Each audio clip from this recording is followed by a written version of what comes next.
ಬಗ್ಗೆ ಮಾತಾಡ್ತೀರಿ. ದಿವ್ಸಕ್ಕೆ 5 ಸಲ ಒದರ್ತಾರೆ. ನಮ್ಮೆಲ್ಲ ಮಕ್ಕಳು ಶಿಕ್ಷಣಕ್ಕೆ ತೊಂದರೆ ಆಗ್ತಾ ಇದೆ.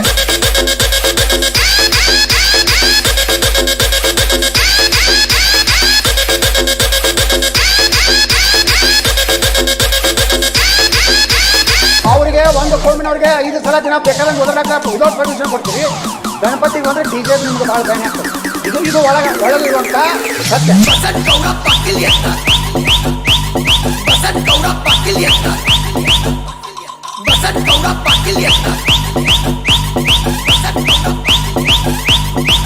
ಅವರಿಗೆ ಒಂದು ಕೋಮಿನವ್ರಿಗೆ 5 ಸಲ ದಿನ ಬೇಕಾದಂಗೆ ಓದಲಾಕ ವಿದೌಟ್ ಪರ್ಮಿಷನ್ ಕೊಡ್ತೀವಿ. ಗಣಪತಿಗೆ ಅಂದ್ರೆ ಡಿಜೆ ನಿಮ್ಗೆ ಭಾಳ ಭಯ ಆಗ್ತದೆ. ಇದು ಒಳಗಿರುವಂತ ಸತ್ಯ.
Yellow HRM XRM